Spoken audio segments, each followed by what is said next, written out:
Баршаңызға сәлем. Бүгін сіздермен ең оңай десерттің бірі картошка десертінің рецептімен бөліскім келеді. Ол үшін видеоны соңына дейін қарап, менімен бірге дайындаңыздар.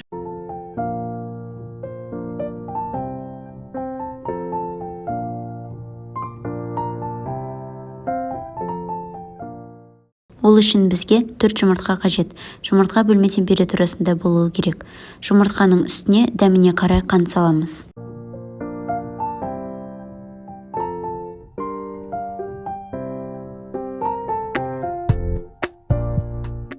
Қантты өз қалауларыңызша қосқандарыңыз дұрыс.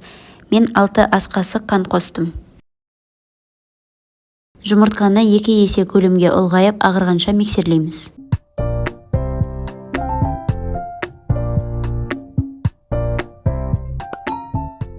Енді жұмыртқаның үстіне сұйық май қосып, тағы да миксерлейміз. Және оған жылы сүтті қосып араластырамыз.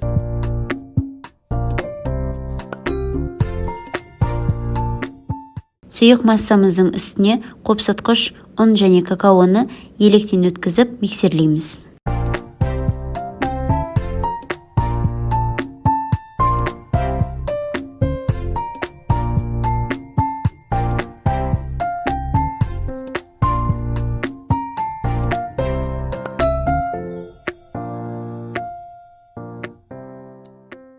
Барлығын араластырып болған соң, үстіне ыстық су құямыз.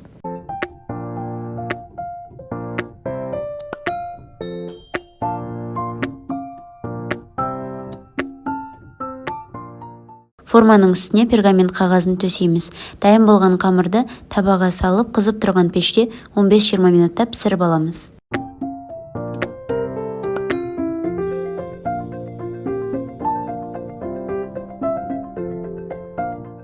Біздің бисквитіміз пісіп дайын болды. Енді оны табадан алып суытып аламыз. Тез суып дайын болуы үшін мен осындай сетканы пайдаланамын. Біздің бисквитіміз толықтай суып дайын болды. Бисквит өте жұмсақ болып піскен екен. Енді оны осылай бөліп майдалайтын боламыз. Бисквитімізді осылай бөліп алған соң, енді оны майдалап үгітеміз.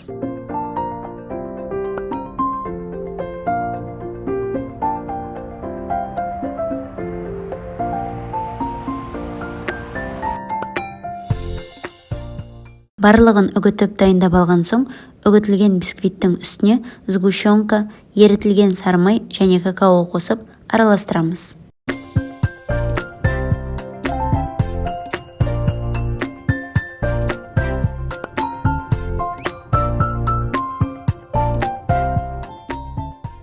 Бізде осындай жұмсақ масса болуы қажет. Енді осы массадан картоп пішіндес форма жасаймыз. Өз қалауларыңызша форма жасауға болады.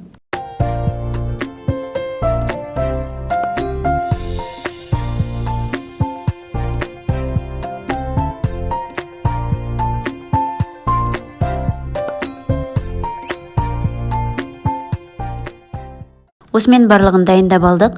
Дайын болған картошкаларымызды какао немесе сахарная пудрамен әсемдеуге болады. Мен картошканың үстіне шоколадный ганашты қолданамын. Ол үшін шоколад пен кілегейді ерітіп аламыз.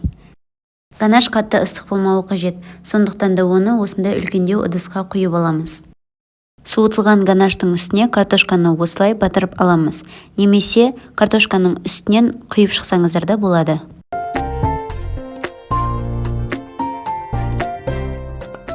Осымен біздің картошкаларымыз толықтай дайын болды. Өз қалауларыңызша үстін әсемдесеңіздер болады. Картошкалар өте жұмсақ әрі дәмді болып шыққан. Міндетті түрде менің рецептімен дайындап ауыз тиіңіздер. Видео ұнаса, лайк басып, каналға жазылуды ұмытпаңыздар. Барлықтарыңызға ас болсын.